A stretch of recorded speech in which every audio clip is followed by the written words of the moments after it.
Canal Ouvindo Áudio Móvel. Se inscreva. Novel. A Saga de Tânia, A Maligna volume 05 Carta OA para casa querida mãe e avó. Como vocês estão? Espero que ambos estejam bem. O verão acabou, então deve estar quase na hora do vento frio do outono começar a soprar. Por favor, tome cuidado para não pegar um resfriado. Estou bem, mas peço desculpas por não conseguir escrever nenhum detalhe, nem mesmo a data ou o local atual. Eu já te disse isso antes, mas é regulamento. Não se alarme, mas a lista de coisas que não podemos incluir nas cartas foi atualizada novamente outro dia. Não podemos dizer que tipo de pão comemos. Não podemos dizer que tipo de carne, bovina, suína, de frango, de carneiro, comemos. Não podemos precisar a data exata em que recebemos suas cartas. Existem tantas restrições que é difícil acompanhar todas. Posso dizer que sinto falta da sua torta de maçã, vovó, mas se eu disser se já comi torta de maçã aqui, isso seria considerado vazamento de segredos militares. Ou algo do tipo. Estou tentando ser cuidadoso ao escrever, mas é possível que parte do texto seja censurada. Ainda assim, nada de grave aconteceu por aqui, então por favor, não se preocupem comigo. Honestamente, é frustrante não poder dizer o que eu gostaria. Neste momento, minha unidade está em treinamento e sendo reorganizada. Meu superior, que me informou que não posso divulgar seu nome, disse que eu podia escrever isso, então não se preocupe. Não sabemos para onde seremos enviados em seguida. Portanto, não tenho muito a dizer. Com amor, a partir de uma base em um local que não posso revelar. Maria Sui 28 de agosto, ano unificado de 1926, Frente Oriental. Vagão de primeira classe do continente sul para uma missão de reconhecimento de longo alcance em território da Federação. Ao término dessa jornada, houve um ataque direto a Moscou, e justamente quando pensei que finalmente poderia retornar à retaguarda, fui transferido para participar de uma batalha aérea a oeste da frente do Reno. No momento em que imaginei que as coisas iriam se acalmar um pouco, recebi ordens para formar um camp group. Após cumprir ordens que me fizeram ser levado para todos os lados, sul, leste, oeste, acabei me juntando à batalha no leste. Recebemos a função de apoio de escoltar as forças principais em seu avanço, mas, à medida que fomos sendo empurrados gradualmente para o leste, em território da Federação, meu camp group recebeu mais uma nova ordem. Então vamos ser realocados? É verdade, Coronel von de Gurechaff. É uma pena que tenhamos que perder você e seu camp group Salamander, mas não podemos mantê-lo enquanto você pertencer ao Estado-Maior. Um oficial de alta patente do Grupo de Exércitos Oriental me informou, com um sorriso resignado de "é a vida", que de repente seríamos transferidos para outro lugar. Bem, ordens de transferência são quase sempre repentinas para quem está no campo de batalha. Mas Tânia pressentiu algo um pouco estranho. Sinto muito que você tenha que ficar se deslocando assim, mas faça o seu melhor. Os comentários que ela recebeu dos funcionários do Grupo de Exércitos do Leste, acompanhados de elogios, foram decisivos. Foram palavras sinceras de consolo sobre Tânia e a transferência de sua unidade. Francamente, esse não é o tipo de coisa que oficiais do Estado-Maior dizem quando tropas são repentinamente retiradas de suas linhas de frente. A retirada de um camp group subordinado diretamente ao Estado-Maior é simplesmente o resultado do bom funcionamento do Exército Imperial. Ninguém pode se opor a isso. Mover sua própria unidade das linhas A para as linhas B é prerrogativa do Estado-Maior. Mas se você pensar dessa forma, tudo faz sentido. É fácil de entender se você nos imaginar como anestesiologista qualificado. O Estado-Maior é um hospital universitário que cedeu seu anestesiologista a pedido de um hospital privado, que seria o Grupo de Exércitos do Leste. Se a universidade anunciasse ao hospital regional, carente de recursos e com falta de pessoal, que estava retirando seu anestesiologista, seria estranho não haver protestos, não é? E, no entanto, os oficiais estavam transmitindo as ordens calmamente, sem qualquer alarde. Isso devia significar que eles já sabiam disso há bastante tempo. O único que não percebeu fui eu. É provável que eu tenha sido informado no último minuto possível. Fui rapidamente transferido para o trem, sim, havia tempo para a transferência, então definitivamente houve algum planejamento prévio por trás disso, e, antes que eu percebesse, já estava balançando em algum trem. A eficiência de todos os preparativos deixa Tânia impressionada. Essas ordens de transferência foram emitidas sem atrasos ou outros problemas, sem nenhuma mensagem perdida. Mas apesar de todos os preparativos, talvez seja preciso dizer, a realidade de ser uma transferência da linha de frente não pode ser ignorada. Por exemplo, pensa Tânia com um suspiro enquanto olha ao redor do vagão de primeira classe do trem. O bilhete de trem certamente diz primeira classe, mas este é um vagão de passageiros de um trem blindado em uma linha de uso militar para transportar suprimentos e pessoal para a frente de batalha. Primeira classe significa que você tem a sorte de conseguir um assento. Considerando a situação da linha de suprimentos, pode-se até surpreender que os superiores tenham permitido um vagão de primeira classe. É verdade que as comodidades disponíveis para os passageiros a bordo são escassas, mas é algo completamente diferente de um vagão de primeira classe em casa. No final de agosto, com o fim do verão e a chegada do outono, a temperatura na Federação está suficientemente amena para que a falta de ar-condicionado seja tolerável. Ainda assim, embora chamem isso de vagão-leito, os únicos móveis incluídos no compartimento espartano são um banco de madeira para deitar e uma escrivaninha resistente. E o banco é tão pequeno que se você não fosse baixo como eu, ficaria bem apertado. Se eu estivesse em casa no Reich, teria xingado eles. Vocês acham que estão transportando gado? Na verdade, é difícil negar a possibilidade de que alguns planejadores possam muito bem ter requisitado um vagão de transporte de gado. De qualquer forma, chamar isso de primeira classe é um absurdo. Ao mesmo tempo, mesmo com todas essas falhas, há uma verdade que não deve ser ignorada. Um de nossos trens está em operação incrivelmente perto da linha de frente. Nossas forças devem ter realizado manutenção rápida nos trilhos em território inimigo ocupado? Evidência de que tanto o corpo de serviço quanto o departamento ferroviário estão fazendo o possível. Pode-se dizer que é possível vislumbrar a situação do abastecimento nesta viagem, embora possa não estar relacionado. Um bom exemplo disso é como a comida tem um sabor relativamente bom. Quando serviram um sanduíche com pão fresco e café para o almoço, Tânia ficou radiante a um nível constrangedor. E surpreendentemente, um jornal foi oferecido após a refeição. Quando Tânia olha a data, não se assuste. Lê-se 28 de agosto. Em outras palavras, é o jornal de hoje. Pode ser tarde agora, mas é possível que o jornal da manhã seja entregue nas posições mais avançadas. Isso por si só demonstra a grande determinação do corpo de serviço imperial em travar a batalha logística.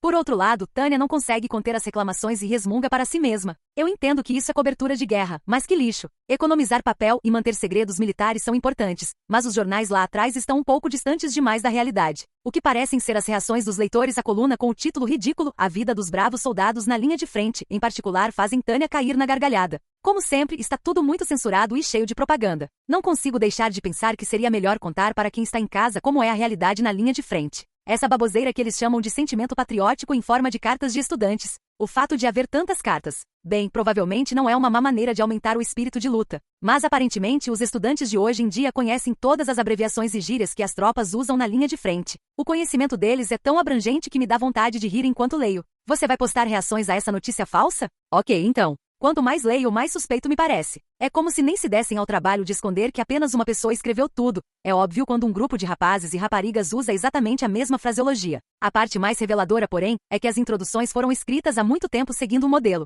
Esta é uma forma terrivelmente negligente de travar uma guerra de informação. A Federação e a Commonwealth provavelmente são melhores nesse tipo de coisa. Bem, acho que não há uma boa maneira de vencer mentirosos em seu próprio jogo. Tânia toma um gole de café da caneca falsa de uso militar e suspira. Ainda bem que o exército imperial está ciente da importância da guerra da informação. Mas se o método escolhido for pouco sofisticado, só terá o efeito contrário. Puxa, ter tempo livre é um veneno para quem vive para trabalhar. Não é estranho que Tânia esteja reclamando. Ver o trabalho mal feito dos outros é estranhamente irritante. Olhando pela janela sem nada para fazer, ela vê um vasto deserto. Estamos no final de agosto. O sol brilha suavemente, deixando o clima tão agradável que é impossível associar o leste à lama. Mas Tânia não tenta esconder seu incômodo com a imensa extensão de terra que parece não ter fim, mesmo quando vista através de seus binóculos. Pelo amor de Deus! Se tentarmos tomar essa enorme faixa de terra, o exército ficará exausto. Apesar de termos concentrado a maior parte de nossas forças nessa frente, não temos efetivo suficiente para cobrir tudo. É como entrar correndo em um túnel sem saber se há saída ou não. Depois de pensar nisso, a tenente-coronel Tânia von de Gurechaff sorri ironicamente, embora seja algo incomum para ela.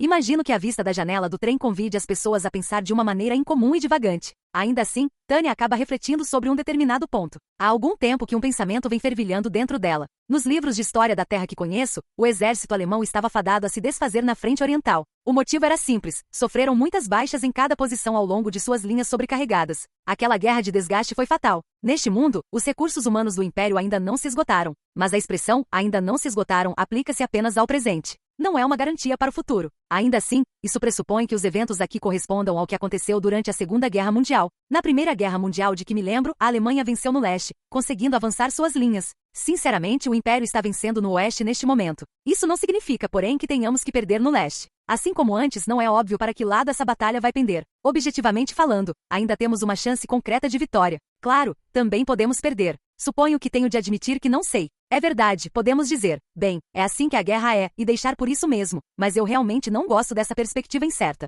Névoa da guerra é uma expressão apropriada. Os sábios que me antecederam certamente amaldiçoaram essa névoa. Mesmo assim, seria bom se eu pudesse enxergar através dele. É natural querer saber o que o espera no caminho que você está trilhando, não é? O que há no fim do túnel escuro? Aparentemente uma história engraçada que contam neste país comunista diz que além da escuridão existem esperanças e sonhos. Tânia só consegue responder com um suspiro. Infelizmente, aqui no leste, a resposta é sempre a mesma. Acreditando em esperanças e sonhos, você atravessa o túnel e encontra apenas uma região coberta de neve. Se isso fosse uma obra literária atmosférica, certamente seria uma descoberta encantadora. Mas a realidade não é tão bela. As obras de arte muitas vezes disfarçam as imperfeições. Na vida real não há paisagens fantásticas para contemplar, apenas lama e neve. É nesse atoleiro que o exército imperial mergulha inconscientemente. É uma visão desagradável. Se soubéssemos o caminho a seguir, não teríamos que sofrer tanto. Estamos tão no escuro que é difícil saber o que esperar. Que terrível.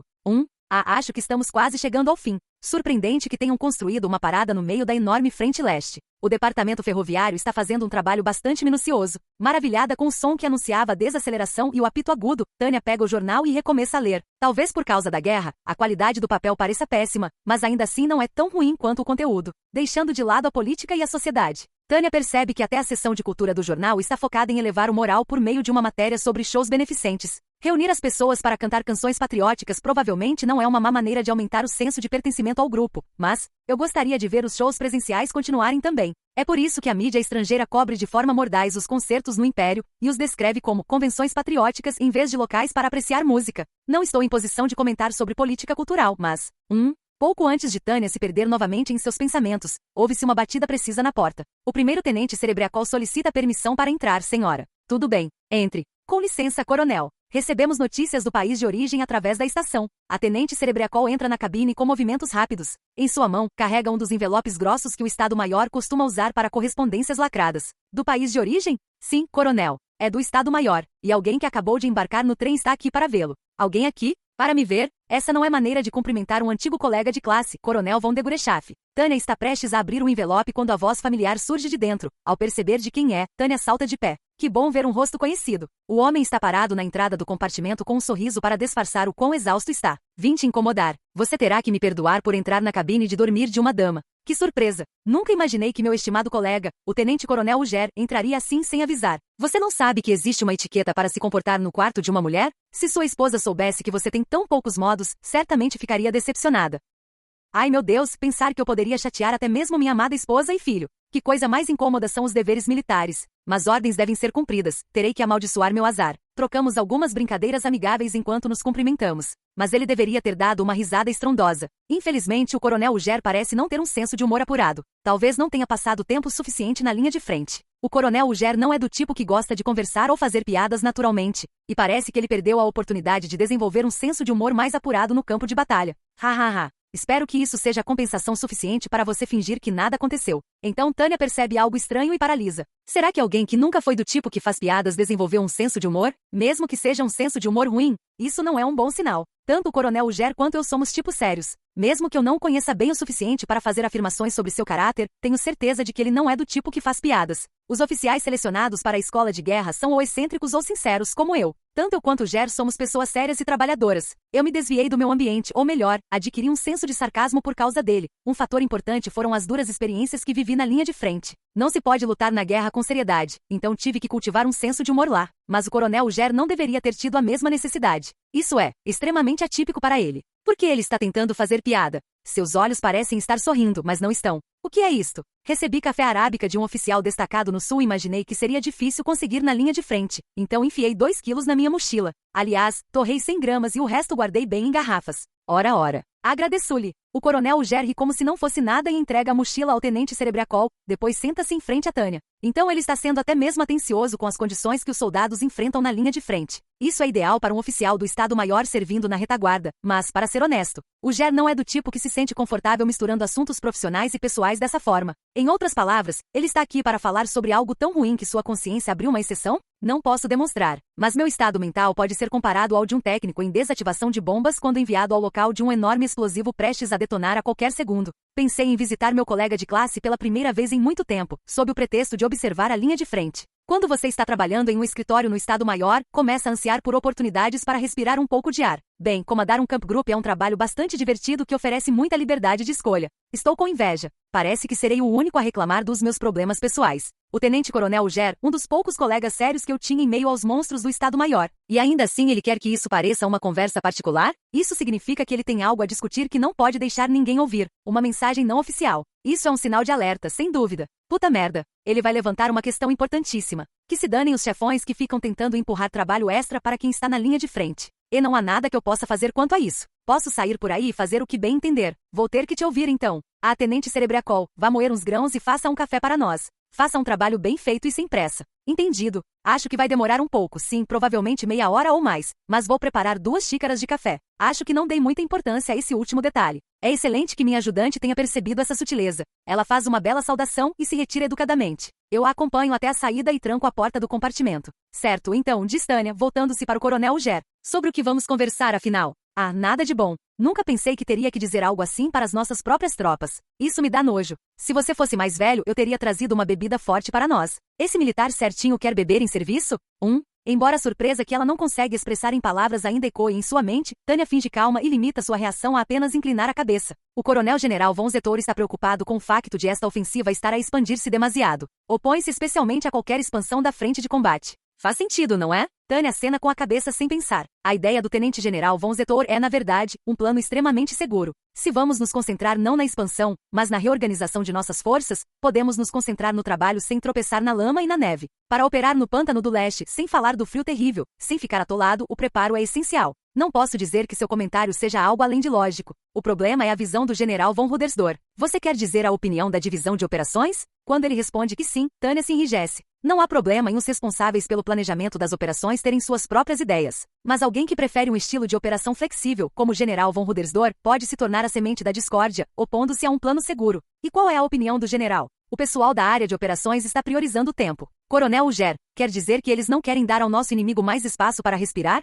Exatamente. Eles estão preocupados em dar tempo ao inimigo para se reorganizar. O coronel Uger expõe a lógica dos oficiais de operações do Estado-Maior do Exército Imperial. É problemática, sem dúvida, mas, ao ouvi-la, concordo com a visão de Zetor. Em linhas de batalha desta escala, reorganizar unidades e arrumar posições é praticamente inevitável. Afinal, um exército desorganizado e disperso pelo campo de batalha perde grande parte de sua capacidade de combate efetiva. Por outro lado, uma força que está se reorganizando não pode atacar. A pressão que podemos exercer sobre o inimigo diminuiria drasticamente. Em outras palavras, se pararmos para reorganizar nossas linhas, o exército da Federação também terá um período de trégua. Sim, pelo menos, todos terão tempo de sobra. Se isso acontecer, nossos inimigos certamente também se reorganizarão. Essencialmente é um dilema sem fim. Aparentemente, o pessoal das operações e o general von Rudersdorf querem cercar e aniquilar o exército de campo da Federação, mesmo que essa ofensiva pareça impossível. Isso significa, diz ele, olhando pela janela, e Tânia entende o que os superiores querem mesmo que não queira. Eles querem resolver as coisas o mais rápido possível. Você quer dizer porque o inverno está chegando?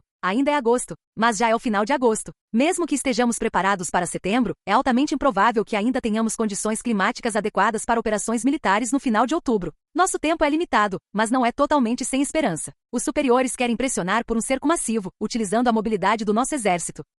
O simples fato de Tânia não franzir a testa ao ouvir isso já é uma demonstração de autocontrole. Um mês pode ser garantido, mas não 2. É um absurdo, uma aposta enorme. É um risco muito grande tentar uma cirurgia de grande porte agora, em todos os momentos. Se ao menos ela pudesse criticar tal crítica, seria como se um enorme peso tivesse sido tirado de mim. Mas seja na economia de mercado ou no campo de batalha, não há chance de vitória sem correr riscos. E o que o Estado-Maior acha que devemos fazer? As opiniões estão divididas. Provavelmente seria indelicado acenar com a cabeça e dizer que claro são. Mas seria bom se Tânia desse um sorriso discreto. Ninguém se surpreenderia se ela previsse com precisão o humor do Estado-Maior, ensolarado com possibilidade de explosões. O pessoal das operações está extremamente otimista. Eles dizem que ainda tem tempo para iniciar uma batalha, cercar e aniquilar o inimigo. Dizem que conseguirão se tiverem 2 meses. Mas são justamente esses 2 meses que nos deixam em dúvida. Ele continua. Por outro lado, o pessoal do corpo de serviço, com quem temos contato mais próximo, está furioso. A postura geral deles parece ser: vocês realmente querem colocar nossas linhas de suprimento, já frágeis, em risco? Enquanto não houver garantia de que teremos 2 meses para conduzir as operações, o corpo de serviço parece querer usar o tempo restante para se preparar para o inverno,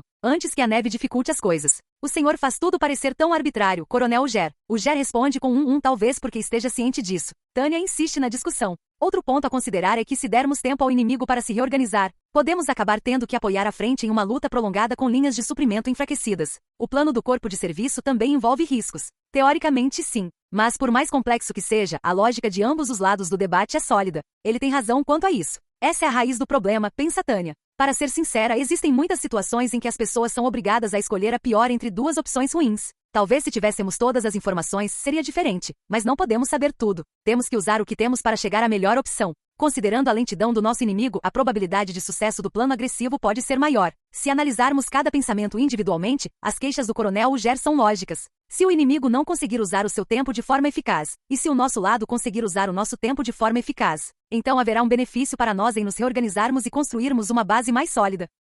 É um desfile de condicionais. Nossa, são muitas incógnitas. Coronel Ger, posso dizer algo? Ele acena com a cabeça. Claro, não que ela esteja particularmente feliz em ver isso antes de atingi-lo com algo que a vem incomodando. Tudo que ouvi é que nossa próxima missão será escoltar o grosso do exército. Gostaria que me informasse como esse debate no Estado-Maior nos afeta. É impossível considerar como mera coincidência a transferência para longe da linha de frente e a visita de uma antiga colega de classe. Interpretar demais os acontecimentos só me levará a criar uma teoria da conspiração ridícula. Mas seria mentira dizer que não há nada de premeditado acontecendo aqui. As opiniões dos generais divergem, mas para o bem ou para o mal, ambos são pragmáticos. Ambos detestam teorias vazias. Concordo. Ambos são soldados que dão importância ao que está acontecendo no campo de batalha. Por isso, creio que se pode dizer, Coronel von de Gurechaff, eu realmente sinto muito pelo senhor. Eles não querem um embate de teorias, mas sim que suas ideias sejam comprovadas no campo de batalha. Tânia quase inclina a cabeça, intrigada com a palavra verificado. Não, espere aí. Verificar as coisas no campo de batalha significaria. Assim que esse pensamento lhe ocorre, o coronel Ger continua, apresentando rapidamente a conclusão.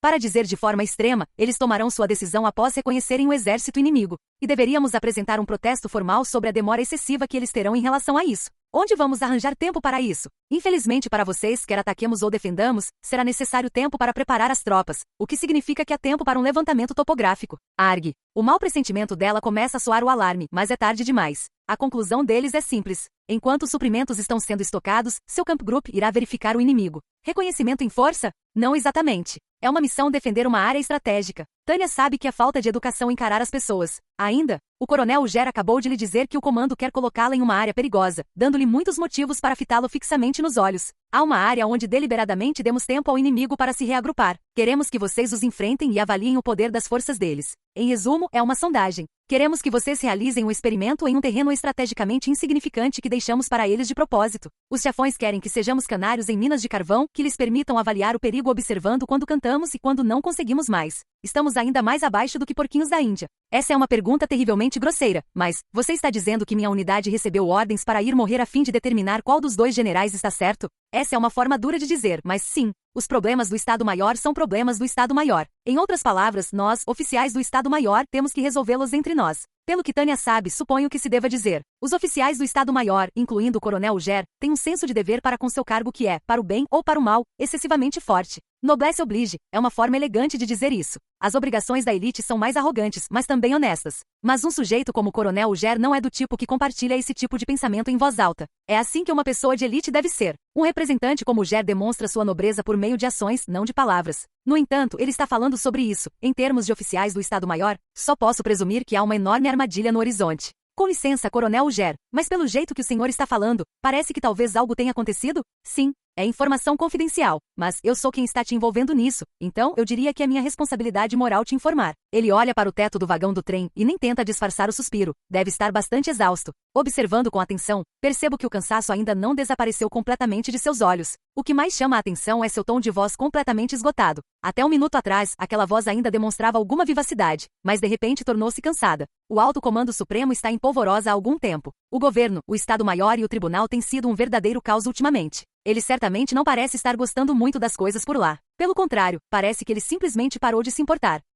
Além disso, não podemos ignorar a opinião pública. Estamos recebendo uma enxurrada de reclamações de todo o império. Todos dizem que devemos resolver isso logo. Não é de admirar que haja um furacão gigantesco assolando o Estado-Maior. Ele geme e acrescenta em voz baixa. As vozes que clamam por uma resolução rápida cresceram a tal ponto que estamos sentindo a pressão. E não posso dizer isso publicamente, mas essa disputa entre o general von Zetor e o general von Rudersdorf é uma extensão da política interna. Suas posições e deveres são simplesmente muito diferentes. Murmurando que já tinha falado demais, ele se vira para a janela e se cala. Tânia entende como ele se sente, é claro. Entendo, opinião pública. Eu estava lendo aquele jornal de tempos de guerra, cheio de linhas e mais linhas de notícias inúteis, sem nada mais. O clima nacional é monstruoso e parece estar ficando mais insistente a cada segundo. Não sei quem plantou as sementes, mas como elas não foram colhidas, este é o resultado óbvio. Parece que quanto mais decente uma pessoa é, mais difícil é a sua vida. Bem, deve ser melhor do que na linha de frente. Quero trabalhar na retaguarda como coronel Ger. Ao mesmo tempo, reconheço que não é fácil. Por exemplo, o general von Zetor está no comando do corpo de serviço. Em termos extremos, a pessoa encarregada de obter recursos para a guerra internamente é obrigada a enfrentar uma série interminável de problemas.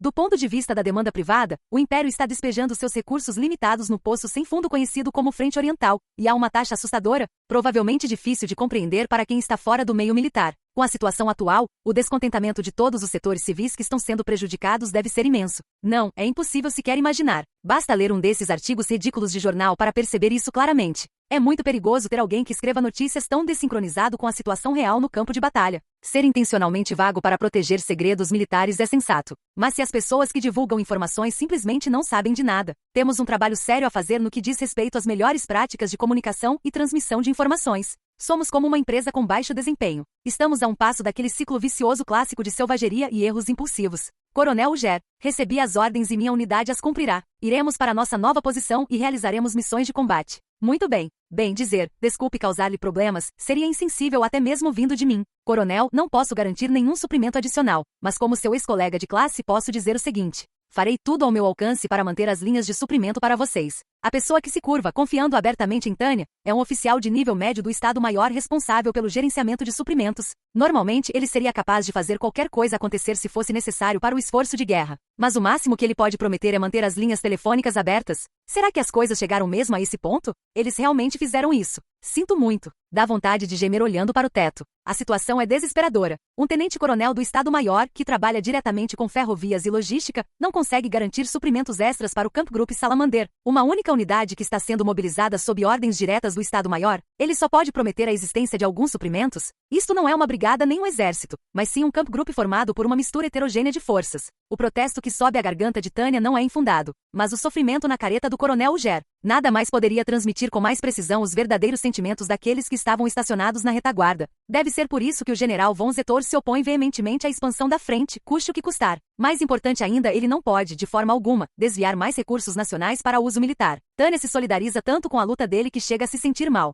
É extremamente frustrante que, paradoxalmente, ela consiga entender por que o general von Rudersdorf e seus homens propõem uma resolução rápida. Os comandantes não estão errados quando dizem que a campanha na frente oriental, onde vastos recursos estão sendo consumidos, precisa terminar o mais rápido possível. Mesmo que você não queira ter consciência da sua relação com o Alto Comando Supremo e sua exigência por vitórias rápidas, se você trabalha em operações, você precisa ter. Os recursos são finitos. É por isso que devemos parar de usá-los. Mas os recursos necessários se esgotaram. Ambos os generais estão certos, e é por isso que é uma questão tão frustrante. Que confusão, murmuro apesar de mim mesma. Sinto uma vontade incontrolável de levar as mãos à cabeça e gritar. E o Coronel Uger, que saiu com um aceno silencioso de cabeça, deve ter entendido como eu me sentia. Como isso aconteceu? Imagem. 30 de agosto de 1926, a saliente na frente oriental. E assim, se formos contar essa história numa ordem minimamente lógica, o grupo de combate Salamander, sob o comando da tenente-coronel Tânia von de Gurechaff, foi posicionado em segurança em uma pequena saliência que, exceto para historiadores, jamais despertará o interesse de alguém. A unidade possui capacidades de combate incomuns para o seu tamanho.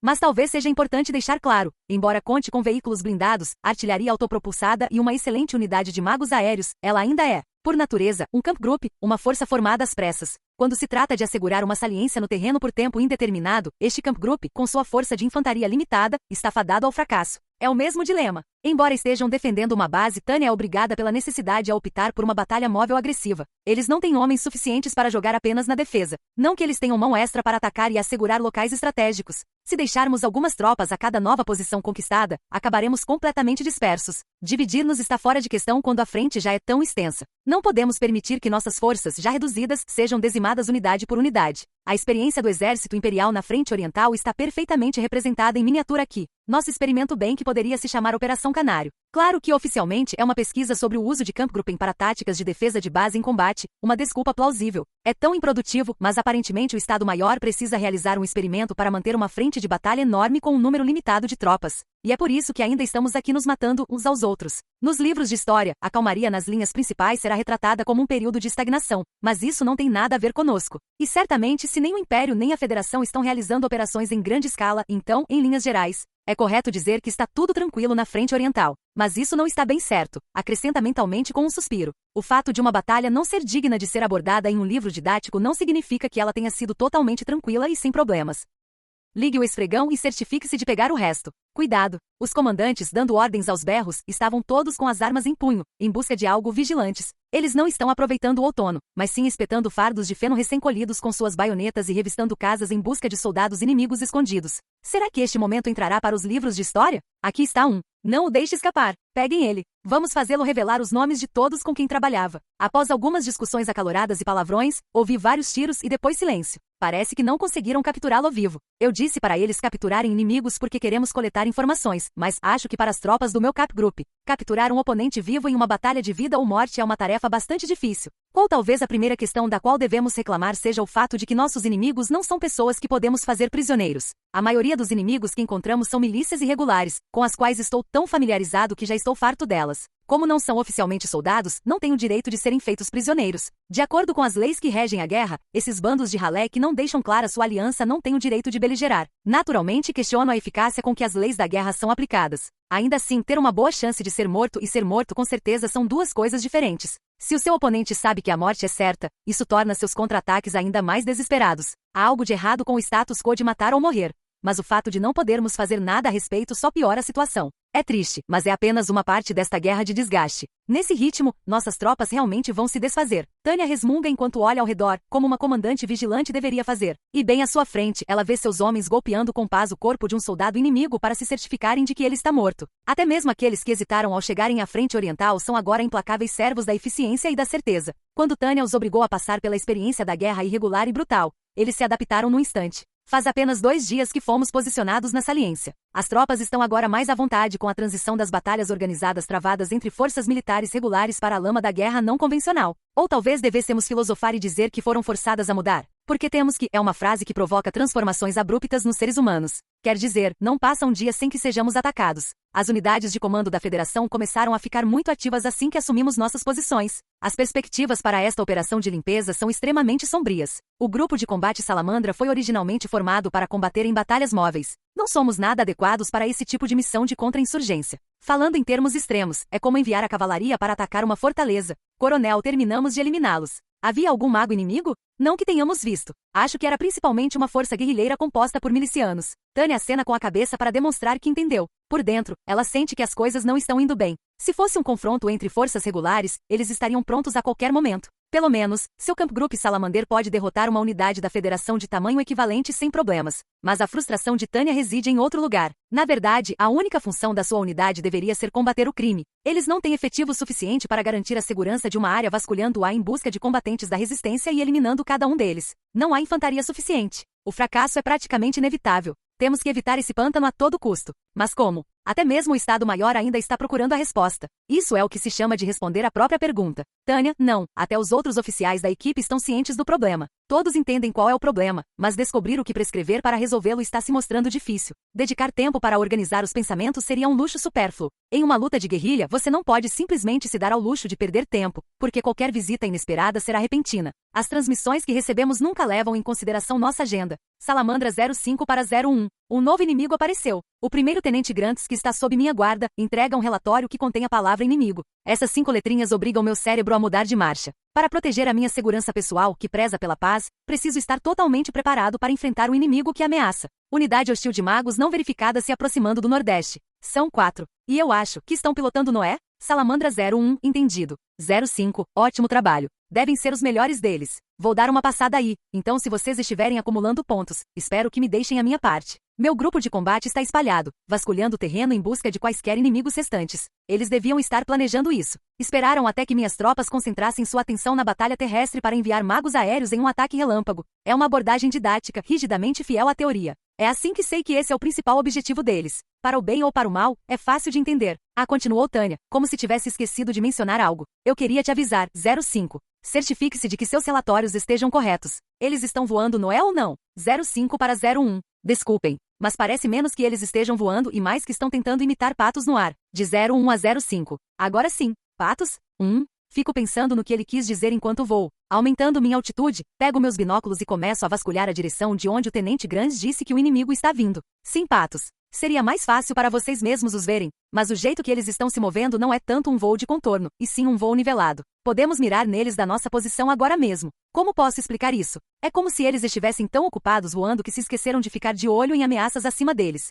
Eu os vi. Ótimo, faça isso. Quando finalmente vejo com meus próprios olhos, entendo que a descrição do Tenente Grants é precisa. Através dos meus binóculos, vejo magos da Federação cambaleando, lutando para manter sua trajetória errática pelo ar. Seria difícil chamá-los de magos aéreos se esse é o estado em que se encontram. Eles não estão voando pelo céu, mas sim se afogando nele. Nunca imaginei que encontraríamos um inimigo que mal consegue se manter no ar. De volta à frente do Reno, eu teria pensado que qualquer mago tão preocupado com o voo básico estava blefando. Eu poderia ter gritado para Granks: dê uma olhada melhor. Pelo menos eu jamais imaginaria que esses 4 magos fossem a principal força de ataque inimiga. Eu teria pensado que se tratava de um ataque de intimidação para enfraquecer nossa vantagem antes de uma grande ofensiva, ou possivelmente uma simples manobra de diversão.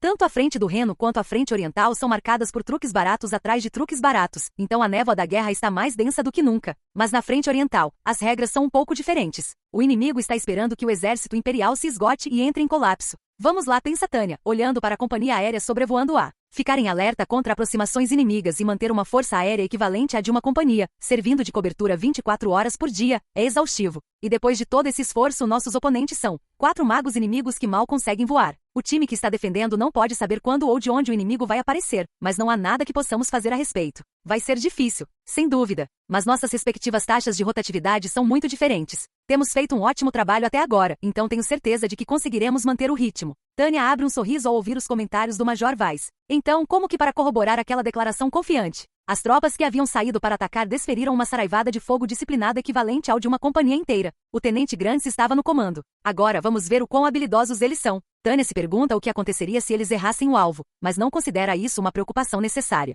Ela está com esses homens desde o Reno. Não sou tão cabeçadura a ponto de ignorar a melhora dos meus subordinados. Até o Grants, que sempre me preocupava, progrediu. A guerra é uma experiência terrível. Mas, o combate real realmente faz uma pessoa crescer. Os homens e oficiais sob meu comando que ganharam experiência, suportaram provações e demonstraram suas habilidades são verdadeiros trunfos. Investi no capital humano de Grants e o treinei. Agora sua habilidade é digna de ser elogiada como profissional. Ele descobriu esse pelotão voador pseudo-Noé a uma distância quase ultralonga e, em seguida, os abateu de uma distância considerável. Maravilhoso. Todas as ameaças foram eliminadas. Os novos recrutas que inicialmente considero pouco úteis rapidamente ganham experiência em campo e suas habilidades florescem. Mesmo que seja difícil chamar as habilidades envolvidas em travar uma guerra de produtivas, tenho que reconhecer a sinceridade com que eles se empenham para se aprimorarem em seus trabalhos. São 4 pontuações conjuntas. Nesse ritmo, nada restará do atual sistema Nâmede até o fim dos combates na frente oriental. Quer dizer, do jeito que as coisas estão, estaremos produzindo Nâmedes em massa. Hahaha. Mas, dito isso, duvido que o pseudônimo White Silver algum dia seja ofuscado.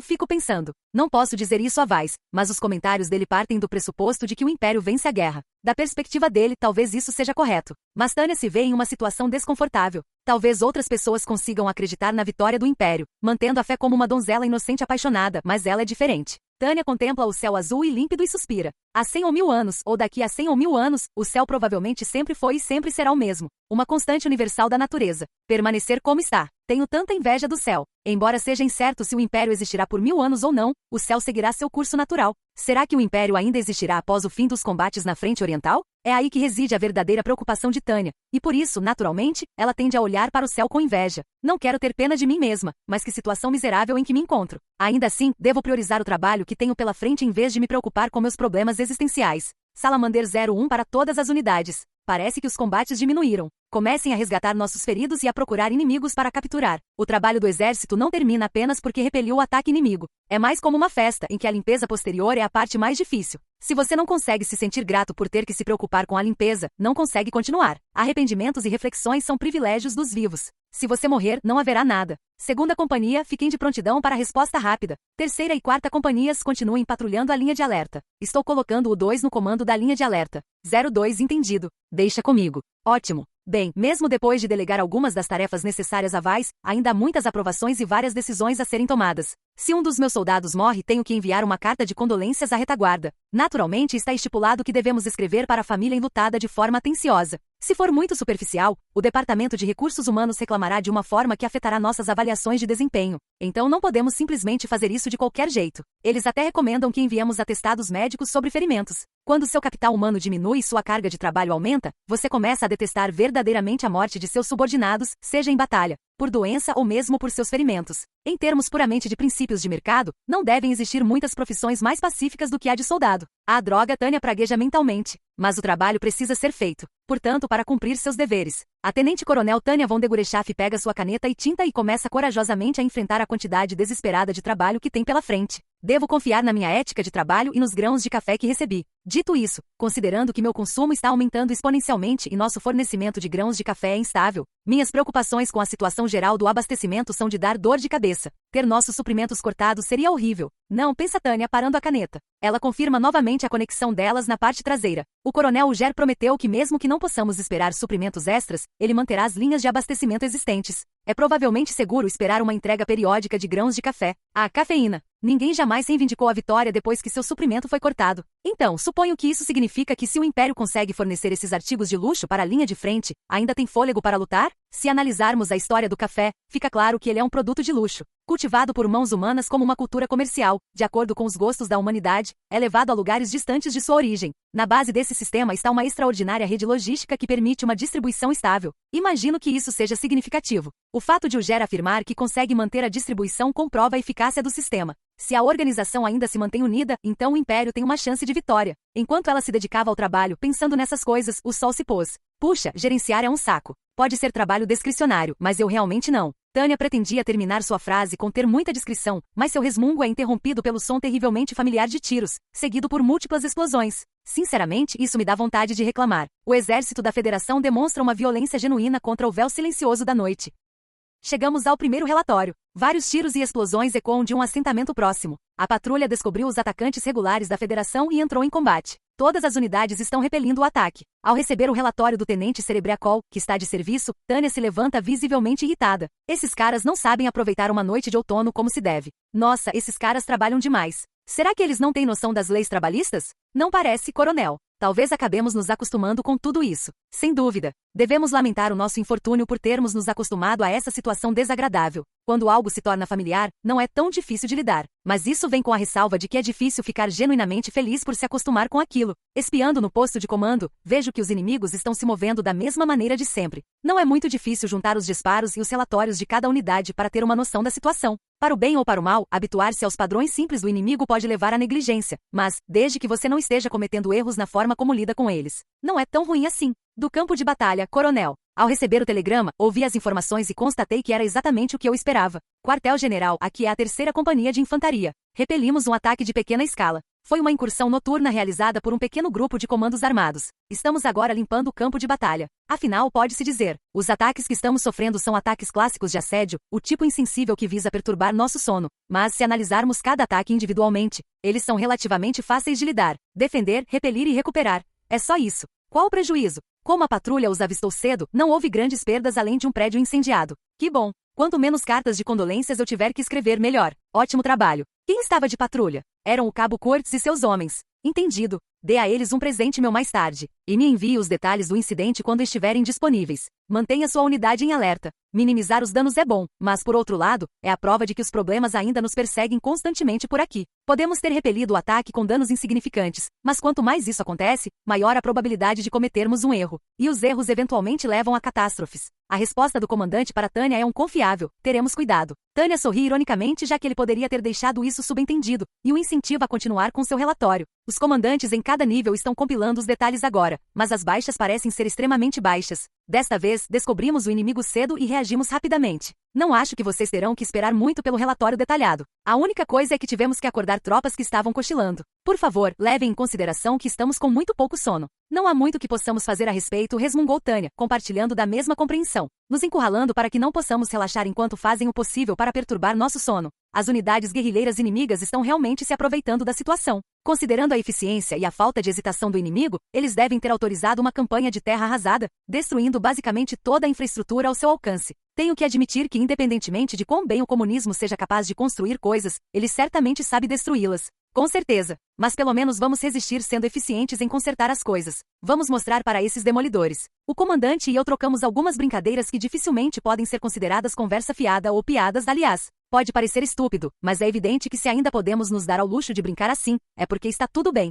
Ninguém é tão frágil quanto um soldado na linha de frente ou nas trincheiras que perdeu a capacidade de sorrir. Embora levar as coisas a sério possa ser uma virtude, ser insensível em situações difíceis torna as pessoas impotentes, a ponto de elas contribuírem mais para a sociedade sendo baleadas. Nesse ponto, a falta de sono é prejudicial tanto para a saúde mental quanto para o moral. A terceira companhia de infantaria, cujas camas foram queimadas, não poderá descansar adequadamente até que o combate ao incêndio e a restauração sejam concluídos. Como é outono, ainda é possível acampar, embora com alguma dificuldade. Mas, se possível, a infantaria deveria dormir com um teto sobre a cabeça. Dê o seu melhor. Vou mandar uns refrescos em breve. Assim que desliga o telefone, Tânia cumpre sua promessa. É em momentos como esse que a consideração se torna ainda mais importante. Incentivar os subordinados e demonstrar um pouco de apreço pelo trabalho deles pode fazer uma grande diferença. A regra mais básica da gestão de pessoas é garantir que os subordinados saibam que os superiores reconhecem seu esforço. Quando não se dedica o suficiente ao princípio fundamental de recompensas e punições, o resultado é apenas o colapso total. Os princípios existem por um motivo e devem ser respeitados. Ó Tenente Cerebriacol, preciso entregar algo ao Cabo Curtis e seus homens da terceira companhia. Envie uma das garrafas que você tem guardadas no tesouro do batalhão.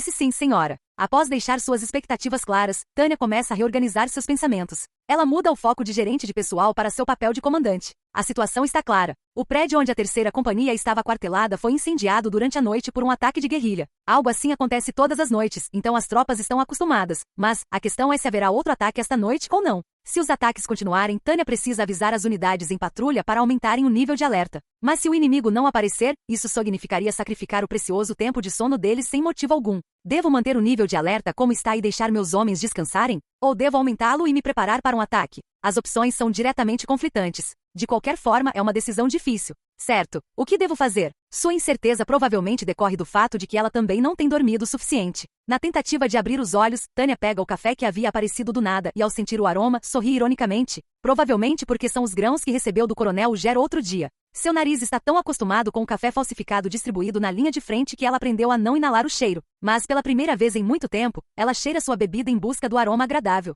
Esse simples fato basta para tranquilizá-la quanto ao abastecimento. O aroma do café, excepcionalmente perfumado, penetra em seu corpo cansado. O Coronel Ger tem um gosto excelente. Sabor? Ao pensar nisso, Tânia se lembra de algo. Sua situação atual não lhe agrada nem um pouco. Na verdade, é francamente desagradável. Se ela agisse conforme o manual, alertaria todas as unidades de que uma delas havia sido atacada e colocaria todos em estado de alerta. O problema é que a doutrina padrão não abrange realmente o ambiente de combate no leste. Em termos estritos, a linha mais avançada e as linhas principais são terra de ninguém, então lidar com a situação conforme os manuais seria adequado. Mas as áreas salientes como aldeias recém-ocupadas ou abandonadas e zonas florestais, são focos de intensa atividade partidária, então as teorias não se sustentam. Mesmo um plano que seja cauteloso a longo prazo seria. É importante estarmos atentos a eles. Mas ela também deve evitar deixar seus soldados privados de sono noite após noite. É absurdo, mas essas duas escolhas são inevitáveis. O que significa que Tânia, como comandante, está presa a escolher uma ou outra. Major Weiss, não tenho certeza se devemos emitir um alerta. Não há nenhum alerta da patrulha avançada, certo? Nenhum aviso. Os relatórios periódicos também têm sido todos normais. Então acho que eu deveria. Deixem o Camp Group dormir. Tânia quase diz isso, mas depois pensa melhor. Só se pode odiar a privação de sono se estiver vivo. Sobreviver é o meu estilo. Portanto, devo ser fiel a mim mesmo. Acordem algumas tropas. Prontidão para combate nível 3. Coloquem-nos em alerta. Tem certeza? Não sabemos se o inimigo vai parar em um único ataque. O fato de estarmos tão acostumados com seus ataques noturnos pode ser perigoso.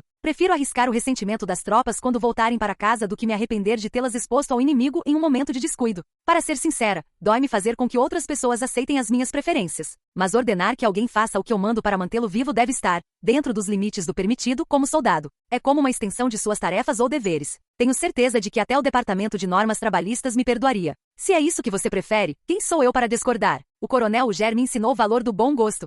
Foi ele quem te ofereceu esse café? É meu estoque secreto. Preciso verificar mais tarde para garantir que o Tenente Cerebriacol não esteja usando demais. Bem, então Tânia continua com um tom de voz mais animado. Mudar para prontidão de combate 3. Comecem a dar o aviso. Entendido, diz Weiss antes de sair para transmitir suas instruções. É certo que todos entenderão a necessidade de segurança quando suas camas os chamarem. Eles só se levantarão com alguma relutância. Dito isso, se alguns se levantarem, outros podem continuar dormindo. O regime de prontidão para combate 3 utiliza turnos, então algumas pessoas ficam livres. Claro, isso inclui também os oficiais no quartel-general. A Tenente Cerebriacol, você também deveria descansar. Preciso que minha ajudante tenha bom senso. Prefiro que ela esteja bem descansada e lúcida do que privada de sono e com a mente confusa. A diminuição da capacidade cognitiva que os seres humanos experimentam quando privados de sono deve ser uma resposta biológica. Quando consideramos o sono como algo essencial, negligenciá-lo é realmente incompetente. Qualquer pessoa competente deve garantir que obtenha a quantidade mínima de descanso necessária, sem falta. Se eu não quiser me considerar incompetente, preciso proporcionar aos meus subordinados o máximo de descanso possível.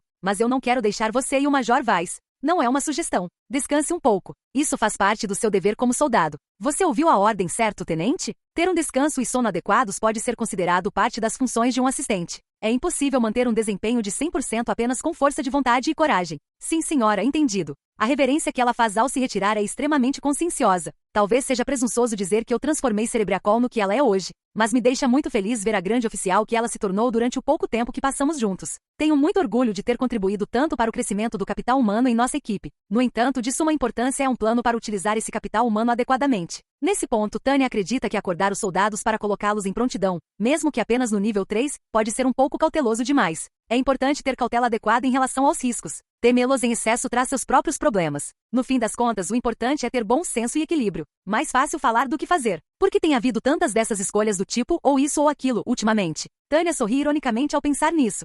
Se eu os acordar sem motivo, eles não vão gostar muito de mim, né? Que tal simplesmente dispensarmos os vigias e cancelarmos a ordem de prontidão para combate? Poderíamos deixar a unidade descansar um pouco. Se fizermos isso, Tânia faz as contas de cabeça. Eles conseguiriam juntar um tempinho para as tropas descansarem na cama, mesmo que fosse só por algumas horas. Não é uma má sugestão. Mas, ela também pensa que ainda é muito cedo para isso. Não está ruim, mas vamos analisar nossa situação. Já está quase amanhecendo. O final da noite ou o início da manhã são os melhores horários para atacar. Nesse horário, precisamos ter cuidado. Entendido. Devo acordar o Tenente Grants? Grants está de prontidão para interceptar e responder a emergências. Deixem-no dormir. Um interceptador com privação de sono só causará um acidente. Ela está muito feliz por a unidade dele ter se tornado uma força de combate de verdade. Ela tem muito orgulho de ter treinado o primeiro Tenente Grants. Cultivar o potencial das pessoas é uma tarefa importante dentro de uma organização. No meu trabalho em recursos humanos, nunca cultivei ninguém. Murmura Tânia, abrindo um sorriso. Talvez eu realmente tenha aptidão para ensinar pessoas. Gostaria de perguntar aos 2 primeiros tenentes que você colocou à prova como eles se sentem. Talvez eu tenha sido uma professora rigorosa, mas obtive resultados.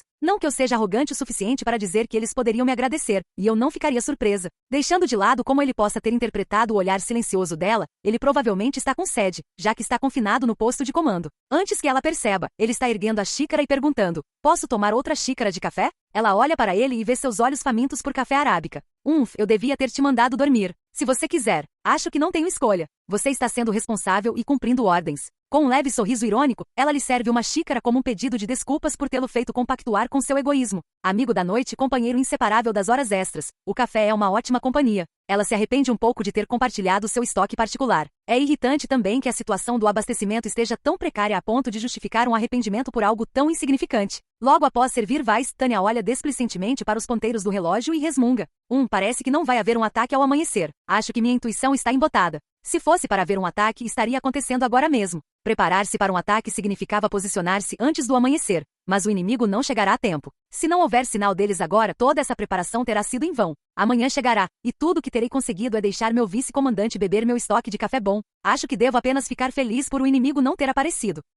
Tânia está quase adormecendo enquanto reflete, mas tudo é interrompido por um solavanco. CC Coronel, temos uma emergência. Me dê um relatório da situação. São 2 batalhões. As forças da Federação penetraram em nosso território com unidades de efetivo equivalente a 1 batalhão. A patrulha fez a descoberta e a unidade de resposta rápida já os enfrentou. Realizar um ataque noturno com batalhões? Não há tempo para pensar na ousadia dessa jogada. Isso é mais do que uma provocação. É um confronto entre 2 exércitos profissionais. Acordem todos. Eles chegaram. Será que eles estavam mirando no momento em que já tivéssemos nos acostumado com seus ataques de assédio? Ou será que isso aconteceu justamente quando eles receberam reforços? Não, nenhuma dessas coisas importa agora. Podemos investigar o motivo deles mais tarde. Neste momento, temos que esmagar os inimigos que estão à nossa frente. Mas por que eles escolheriam esse momento para atacar ao amanhecer? Espere um pouco. 2 batalhões em um ataque ao amanhecer. O fator surpresa é enorme, mas é ainda mais bizarro que a Federação não questione se 2 batalhões teriam dificuldades para derrotar um Camp Group inteiro. O Cap Group Salamander é uma força de combate improvisada composta por blindados, artilharia autopropulsada, infantaria e magos aéreos. E eles vêm travando escaramuças conosco há algum tempo. Vou interceptar. Espere, Major Weiss. O do 103º é uma unidade da reserva. Sim, senhora, mas se tivesse sido um encontro repentino, eu entenderia. Se o comandante inimigo tivesse decidido que eles atacariam de surpresa, ele poderia ser perdoado. Mas será que um inimigo que já tem uma boa noção da nossa força de combate através de múltiplas escaramuças realizaria um ataque tão desajeitado? A resposta é: sem chance. Não faz sentido tentar forçar a entrada com apenas 2 batalhões. Para quem quer evitar situações de risco, o arrependimento por excesso de cautela é preferível à satisfação de presumir que se desvencilhou do plano do inimigo. Bem, talvez numa batalha ofensiva, as pessoas não gostassem da ideia de serem cautelosas, mas esta é uma missão defensiva cujo objetivo é minimizar as baixas. Diga à unidade blindada para presumir que essas são reservas inimigas. A unidade de magos ficará na retaguarda para apagar incêndios, mas acione a companhia de apoio. Não espero que participem ativamente do combate. Diga a eles para serem nossos olhos no campo de batalha. Sim, senhora. Vais faz uma saudação impecável, como manda o figurino, e volta correndo para sua unidade.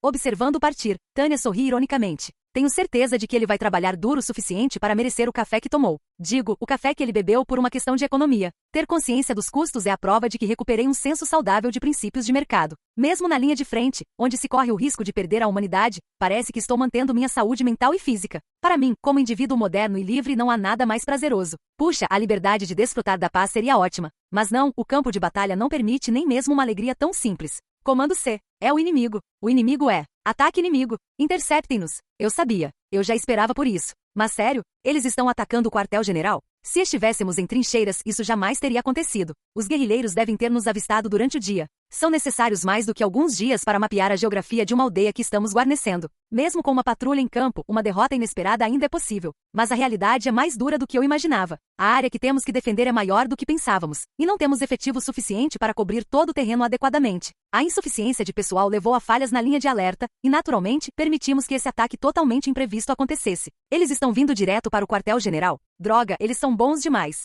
Os soldados praguejam enquanto pegam seus fuzis. Mas mesmo que a retaguarda do Camp Group lutasse com todas as suas forças, eram apenas os poucos funcionários lotados no quartel-general. Eles são soldados, então é claro que sabem atirar, mas se conseguem acertar algum tiro ou não é outra história. Em momentos como este, deveríamos confiar nos recrutas que guardam o quartel-general, mas já estávamos com falta de soldados. Depois de recrutarmos soldados da guarda para reforçar a linha de frente, nossa extrema desvantagem numérica é inevitável. Droga, eu sabia. Lutar na frente oriental é totalmente diferente das batalhas de trincheiras. Ao contrário da frente ocidental, não há trincheiras no leste. A razão extremamente simples e clara para isso é que as linhas de batalha são muito extensas. Não temos tropas suficientes para construir trincheiras e guarnecer toda a frente. Isso significa que não há como distinguir a primeira da segunda linha. Até mesmo soldados na retaguarda podem ter que lutar. No momento de descuido, soldados imbecis podem ser transformados em cadáveres imbecis por facas, baionetas ou pás. Eu estava certo em exigir o mínimo de treinamento possível para a equipe que trabalha no posto de comando. Coronel, estamos completamente cercados. Calma, olhem mais de perto. Estamos apenas seguindo nosso plano original de nos entrincheirarmos nesta posição e nos defendermos.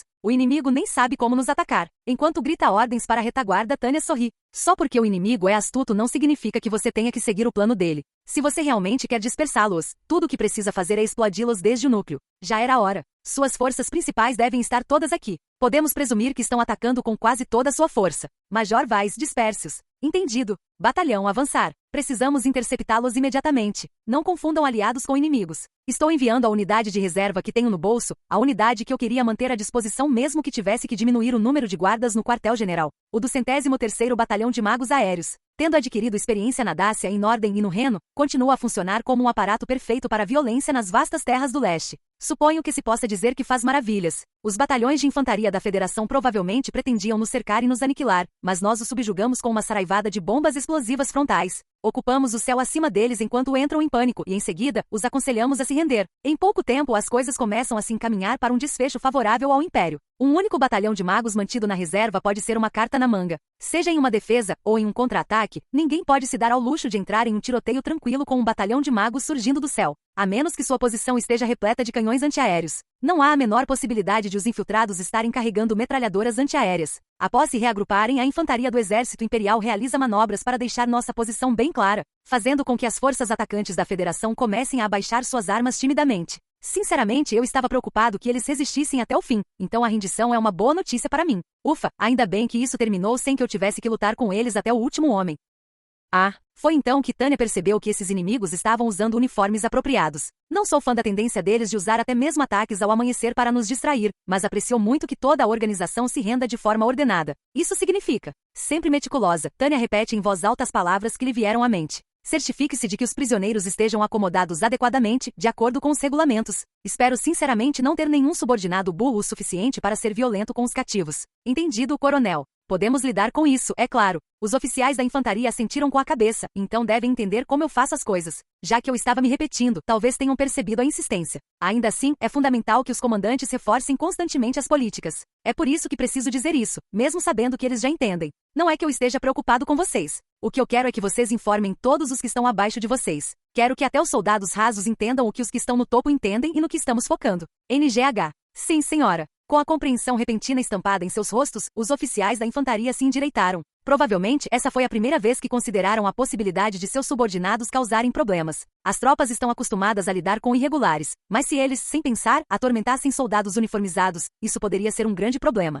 Agora seria o momento de controlar os soldados rasos onde fosse necessário. Não sei dizer se isso era de se esperar ou não. Os oficiais do Camp Group Salamander têm excelentes qualificações, mas a maioria ainda carece de experiência. Não eram tão inexperientes a ponto de se comportarem de maneira inadequada no calor da batalha, mas esperar que soubessem como resolver as coisas apropriadamente após o término do combate era otimista demais. Dito isso, eles são muito sensatos. Não cometerão o mesmo erro 2 vezes. Tânia ficou em posição de sentido com o estalo das botas, e então avisou aos comandantes que não havia nada com que se preocupar e que contava com eles. Muito bem, temos muito trabalho a fazer. A aldeia onde estamos aquartelados está um pouco bagunçada. A maior parte saiu ilesa dos combates. Nos 10 dias desde que fomos enviados para cá, tenho exigido muito dos meus subordinados para estabelecer linhas de alerta e defesa, mas talvez fosse melhor que se concentrassem na manutenção da base para poderem dormir um pouco. Mas quando Tânia pensa em quantas mãos ela tem, não consegue evitar franzir a testa. Uma opção seria colocar os prisioneiros para trabalhar, mas sem um campo adequado, seria impossível supervisionar seu trabalho. A infantaria do Camp Group Salamander é composta principalmente por unidades de combate, e temos apenas o efetivo mínimo de polícia militar. Eles servem para fazer cumprir os regulamentos dentro do Camp Group, mas talvez pudessem supervisionar os prisioneiros temporariamente. Mesmo assim, em uma crise, até os policiais militares são mão de obra. Não quero imobilizar nenhum membro da equipe em tarefas com prisioneiros dessa forma.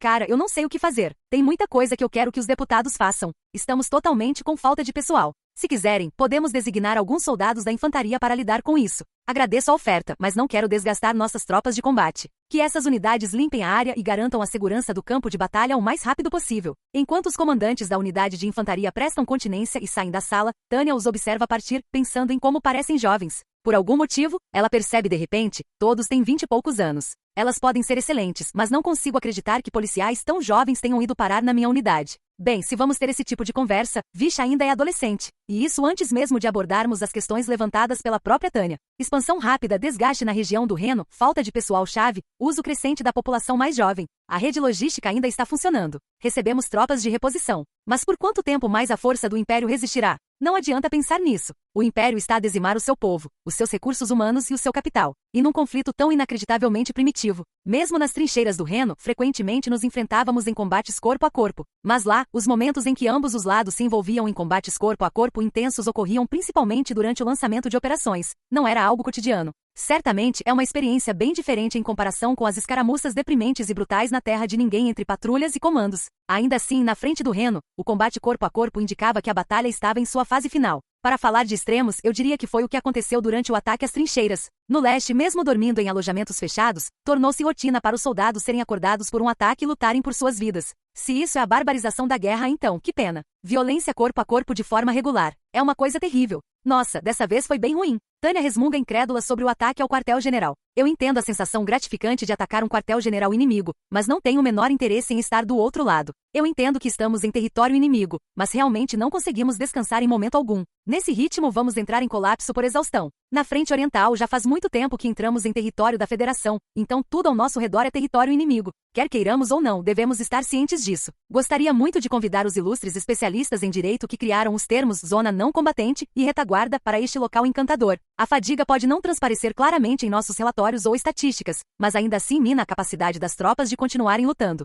Um exército cansado é frágil. Não apenas exércitos. Qualquer organização composta por pessoas exaustas inevitavelmente cometerá erros. E em uma organização exausta não há margem para encobrir os erros individuais. Quando você chega a esse ponto, tudo o que lhe resta é a ruína. Voltem a descansar o mais rápido possível. Todos que não estão de serviço devem começar a descansar imediatamente. É por isso que Tânia se empenha tanto em incentivar suas tropas a fazerem uma pausa. Os seres humanos não são máquinas. Eles precisam de descanso adequado. Ela está convencida de que se o bem-estar das tropas não for garantido, a catástrofe será inevitável. Mas, coronel, não deveríamos colocar mais vigias? Eu me certifiquei de que podemos responder rapidamente. Adicionar mais guardas só vai desgastar ainda mais nossa equipe. Faz apenas alguns dias. Senhores, por favor, estejam cientes de que mesmo que tenham se passado apenas alguns dias, ainda estamos travando uma batalha de desgaste. Atualmente, as baixas humanas no Camp Group são pequenas, mas, segundo vários textos que li, pesquisas sobre guerra e saúde mental indicam que mais de 3 meses de serviço na linha de frente são um mau presságio. Era um estudo americano?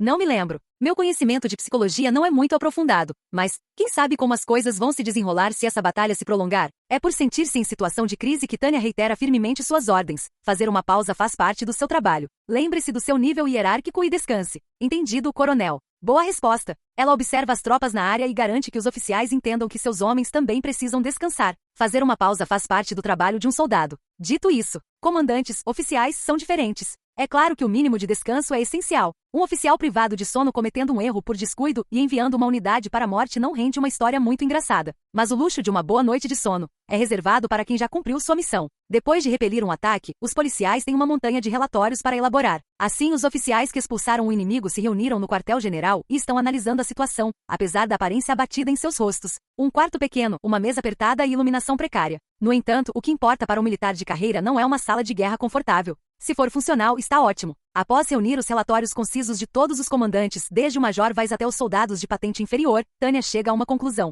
Foi mal feito. Este foi um ataque ao amanhecer conduzido por um único regimento. Como o golpe final em seu contra-ataque após nos hostilizarem bastante, é bem fraco. Segundo todos os relatos, o inimigo pretendia lançar um contra-ataque sério, mas não estava muito coeso. As forças inimigas pareciam ter dificuldades de coordenação. Eu diria que era uma unidade montada às pressas. O vice-comandante de Tânia concorda com a cabeça, e provavelmente está certo. A falta de coordenação adequada, que é vital para conduzir um ataque eficaz ao amanhecer, demonstra indiretamente o quão despreparado está o exército da Federação. Normalmente, isso seria uma boa notícia. Mas Tânia não consegue deixar de apontar algo com sua voz jovial. É irritante estarmos sendo desgastados por esses caras. Eles são como plantações fora de época. Precisamos dormir bem, e logo. Se essa pequena frente já está dando tanto trabalho, não podemos ficar muito confiantes sobre o que vem a seguir. A observação anterior do Major Vaz pode estar correta, mas o inimigo provavelmente arquitetou essa aparente fragilidade na coordenação para nos enganar. Utilizar uma força improvisada composta por 2 batalhões para criar uma distração e enviar o restante de seus soldados para atacar nosso quartel-general é um plano bastante arriscado. Para ser franco, é o tipo de operação da qual provavelmente se pode esperar alguns resultados sem precisar refinar os detalhes. O comandante inimigo, que parece ser hábil em avaliar o que pode fazer com os recursos limitados que tem à disposição, aceitou essa imperfeição desde a fase de planejamento e garantiu alguma redundância. Eu estaria mentindo se dissesse que não consigo sentir o realismo frio e calculista típico da Federação, dos benefícios que podem ser obtidos ao atacar inimigos de alto valor com soldados de baixo valor. Também vivenciamos isso na frente do Reno, mas precisamos mesmo encontrar uma solução para o cansaço da unidade. Major Vaz, com que frequência precisaríamos fazer rodízio de pessoal para controlar o esgotamento da unidade? Se conseguirmos limitar os períodos na linha de frente a 3 meses, acho que podemos manter um nível mínimo de força de combate. Faz sentido. Tânia concorda com a cabeça, embora por dentro esteja ansiosa. Temos que acrescentar a ressalva de que isso depende de conseguirmos substitutos. Nossa, nesse ritmo, a unidade só vai ficar cada vez mais fraca. É baseado puramente na experiência dela. Mas embora Tânia sinta que pode confiar nos veteranos que passaram muito tempo na linha de frente como unidade, eles podem enfraquecer repentinamente.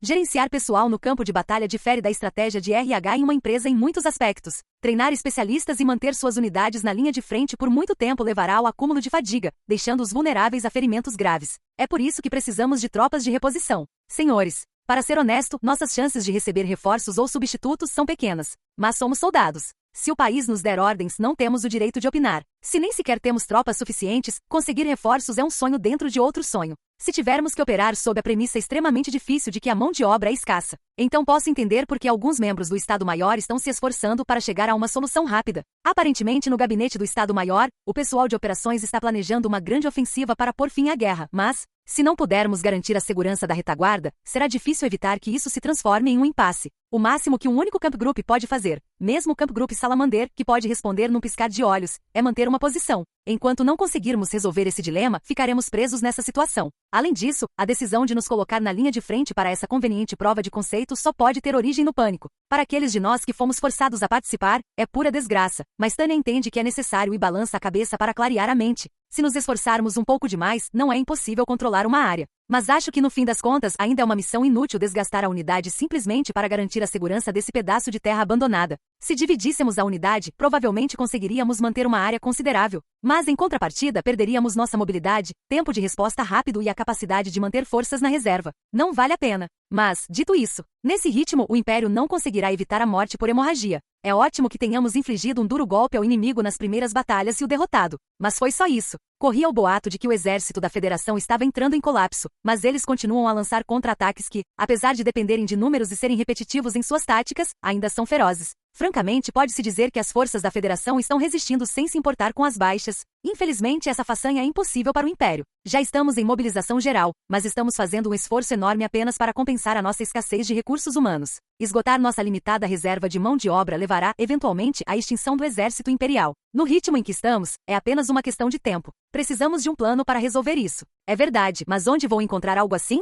Tânia resmunga baixinho, mas sua voz permanece irritantemente em seus ouvidos. Preciso encontrar uma resposta, custe o que custar. Estamos perdidos se eu não fizer isso. Assim, Tânia luta para encontrar uma saída para esse impasse. Ela não desistirá de buscar uma solução até esgotar tanto seu intelecto quanto a sabedoria de toda a humanidade. Imagem: 12 de setembro de 1926, um saliente na frente oriental, o grupo de combate Salamander. Apesar de ter refletido muito sobre o assunto, Tânia ainda não encontrou uma saída. Tudo o que ela encontrou nesses últimos dias foi uma fonte inesgotável de inimigos. Ela precisa continuar enfrentando as forças repugnantes da Federação dia após dia. É uma verdadeira tortura. Isso explica meu comportamento atual, suponho? Tânia está extremamente ansiosa em sua busca por uma fuga ou uma mudança no status quo atual. Ela está disposta a tudo. Mas apesar dos esforços abrangentes para obter as informações necessárias, ela ainda não tem ideia do que fazer. Tecnicamente, a unidade dela tem prisioneiros. E muitos deles, diga-se de passagem. Capturar soldados inimigos significa deter pessoas que conhecem os detalhes internos das forças inimigas. Tânia esperava que eles pudessem obter alguma informação sobre a situação do inimigo. É claro que cada soldado individual terá apenas uma pequena quantidade de inteligência, mas ela imaginou que se entregasse alguns deles a Felddarmeri, eles conseguiriam descobrir algo. Essa era a fantasia ingênua dela. Os resultados foram absolutamente desastrosos. Os prisioneiros responderam às perguntas dos oficiais da mesma forma. Os interrogadores não conseguiram obter deles nada além das respostas padronizadas de simpatizantes comunistas convictos. Graças a isso, aparentemente agora eles estão procurando por algum tipo de propaganda que possa quebrar a vontade de lutar deles e nos permitir obter alguma informação. Mas recebi um relatório indicando que mesmo com todo o esforço empregado nos interrogatórios, os resultados a curto prazo que podemos esperar são limitados. A Felddarmeri está extremamente pessimista quanto à possibilidade de obter informações dos prisioneiros. Na verdade, considerando a forma como soldados da Federação atacam sem hesitar em nossas batalhas diárias, posso entender por que os policiais militares querem jogar a toalha. Afinal, o que a Felddarmeri pode fazer contra eles? Mas é estranho. Logo após a unidade repelir outro ataque mecânico de uma unidade de comandos inimiga, Tânia se vira para o Major Weiss e pergunta: o que é isso? Parece que ele vai iniciar uma longa conversa, e ela tem certeza de que seu vice-comandante é um soldado que sabe a hora e o lugar certos para isso. Tânia o deixa continuar e escuta atentamente porque percebe que não serão reclamações inúteis. Eu estava me perguntando, por que você acha que esses soldados participam dessas ofensivas imprudentes? Acho que diria que os comunistas são simplesmente difíceis de entender. Não é impossível compreender a linha de raciocínio deles. Mas qualquer coisa além disso é complicada para nós, pessoas normais. Não faço ideia de por que eles pensam assim. É quando ela murmura com um tom de desânimo, eu realmente me pergunto o que se passa na cabeça deles, que a coisa muda de figura. Um coronel. Quem fala é o tenente Cerebriacol que está ao lado de Tânia. Ela, nervosa, faz uma sugestão. Se você tem uma pergunta, que tal tentar perguntar diretamente a eles? De certa forma, é uma ideia extremamente razoável. É raro ter acesso a uma fonte de informações tão útil quanto um prisioneiro. Mas Tânia é obrigada a levar em consideração o incômodo da barreira linguística. E mesmo que ela teoricamente conseguisse superar isso, a Federação é um estado multiétnico. O idioma oficial da Federação, dos prisioneiros costuma ter um sotaque carregado. Talvez para um falante nativo pareça apenas mais um dialeto, mas interpretá-lo é praticamente impossível com apenas um conhecimento básico do idioma. A questão da língua é realmente irritante. É o que Tânia pensa quando, de repente, se lembra do passado do tenente Cerebriacol. Como sua família entrou no Império como refugiada, ela precisa falar o idioma nativo da Federação. Mas Tânia ainda rejeita por enquanto. Ela pode não ter se perguntado, mas o exército imperial já havia interrogado prisioneiros da mesma maneira antes. A Felddarmeri não tem deixado a desejar nesse aspecto. Agradeço a sugestão, mas eles já estão fazendo isso. A Felddarmeri está realizando um levantamento. Então, pelo que eles estão lutando? Boa pergunta, tenente Cerebriacol. Eu li os relatórios porque estava me perguntando a mesma coisa, mas descobrimos que não temos ideia. Um relatório da Felddarmeri? Com licença, coronel, mas posso vê-lo? Claro, não me importo. Tânia entrega o documento e depois de digitalizá-lo, Cerebriacol olha silenciosamente para o teto. Ela é tão suave que até dá um pequeno suspiro. Tenente Cerebriacol? Aqui está, coronel. Tânia pega o que descobre ser um bilhete escrito à mão. Parece o tipo de bilhete simples que ela receberia dos parlamentares após um interrogatório. É o resultado de um breve interrogatório de alguns prisioneiros capturados há pouco tempo pelo Camp Group. Você fez um interrogatório rápido antes de entregá-los aos deputados. Hein? Tânia faz uma careta e esfrega os olhos. Que estranho, murmura. Ela bem que precisava de colírio. Os soldados conversavam em seus tons de voz normais e naturais. Para ser sincera, Tânia nunca leu nada parecido antes. Ela analisou montanhas de relatórios da polícia militar, mas não se lembra de ter visto um único que mencionasse soldados comuns. Foi um erro presumir inconscientemente que era porque estavam interrogando comunistas. Eu tinha decidido que todos eram comprometidos com sua ideologia, mas as anotações de Cerebriacol indicam exatamente o contrário. O que Tânia vê nas anotações são soldados comuns respondendo às perguntas que lhes são feitas de forma objetiva. Não há nenhum comunista à vista. Apenas pessoas. Apenas soldados inexperientes. Em resumo, indivíduos. Nos relatórios que Tânia leu até agora, as respostas eram padronizadas, como se tivessem recebido treinamento de resistência a interrogatórios. O que acontece quando eles conversam com Cerebriacol? É como se eles tivessem se transformado de robôs em humanos. Espere um minuto, Tenente Cerebriacol. Não é que eu duvide de você, mas você está dizendo que interrogou esses prisioneiros pessoalmente? Sim, perguntamos a algumas pessoas, principalmente sargentos, sobre suas patentes e unidades. Alguns permaneceram em silêncio, mas, no geral, podemos esperar que sejam bastante cooperativos. É possível até mesmo obter informações através de conversas informais durante o interrogatório. Que proatividade e inventividade admiráveis. É assim que um oficial deve ser. Concordando com satisfação, Tânia continua. Então você está dizendo que, com exceção dos comissários políticos, todos eles se distanciaram dos comunistas. A rigor, eles não apoiam o partido atual. Claro, não me importo com definições. De qualquer forma, os caras que supostamente resistem como comunistas fanáticos na verdade detestam o partido. Era um batalhão penal ou algo assim? Considerando a unidade em que os rebeldes estavam, Tânia supõe que devam pertencer a uma facção do antigo regime. Mas a resposta de seu ajudante a pega de surpresa. A julgar pelos seus distintivos, eram do exército regular, e não só isso, mas de uma unidade mencionada nos documentos de inteligência do Grupo de Exércitos do Leste. Tem certeza disso? Sim. A resposta é resoluta e carrega o orgulho de um especialista que confia em suas palavras. Que diabos? Tânia identifica algo perturbador dentro de si. Ela deixou passar algo. Reúna os documentos imediatamente e providencie uma reunião de oficiais.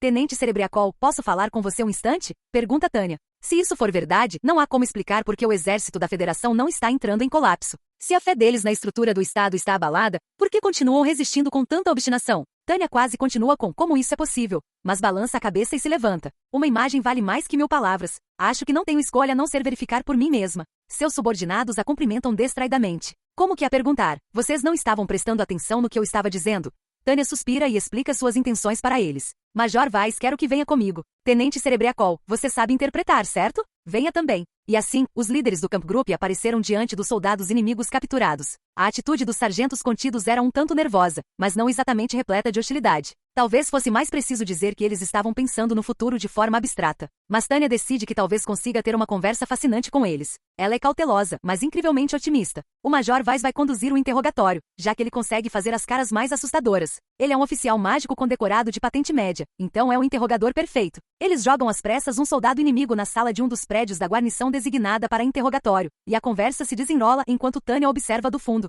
Ah, um policial? Poderia me oferecer um cigarro? O meu acabou faz tempo. Desculpe, eu pertenço a um batalhão de magos aéreos. Um batalhão de magos aéreos? Certamente no Exército Imperial, uma unidade como essa é bem equipada. Não posso negar isso, mas as normas proíbem fumar porque isso prejudica os pulmões. Não nos é permitido portar cigarros. Dando de ombros e pedindo desculpas, Weiss tira uma caixa de papel branca sem identificação do bolso do paletó e a coloca desplicentemente sobre a mesa. Dizendo-lhe que lamenta desapontar o prisioneiro, ele empurra a caixa em sua direção com um movimento bastante ensaiado. Soldados em guerra têm um amor incorrigível, mas muito real por cigarros. Não posso criticar seus gostos pessoais. No entanto, talvez seja preciso dizer, quase não há fumantes em nenhum batalhão de magos aéreos, muito menos no do 103º. As grandes altitudes e a baixa concentração de oxigênio que enfrentam regularmente já são bastante prejudiciais. Portanto, a aquisição de cigarros por Weiss como ferramenta é louvável. Ah bem, então não há nada que se possa fazer. Você poderia ao menos me emprestar um isqueiro? O quê? Você nem tem seu próprio isqueiro? Puxa, aqui está. É uma troca boba, mas a técnica encurta a distância entre quem interroga e o prisioneiro. A fumaça é desagradável, mas desta vez tenho que priorizar os resultados em vez das minhas preferências pessoais.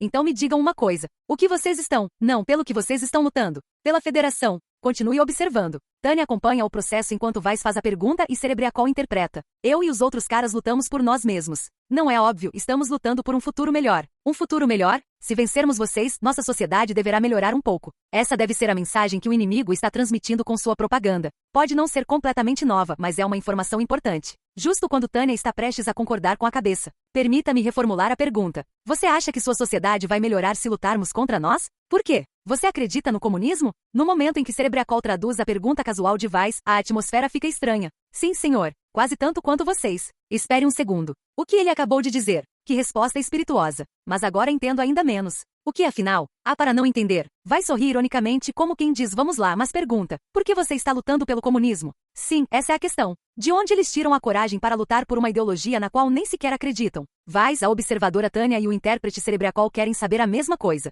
Mesmo que Tânia não seja pessoalmente dedicada à história, às tradições ou às normas do Império, ela considera o regime atual melhor do que as alternativas. E pretende apoiá-lo. Por isso não faz sentido nenhum. Como podem lutar por um Estado ruim? Ei, senhor major, o senhor é estúpido ou quê?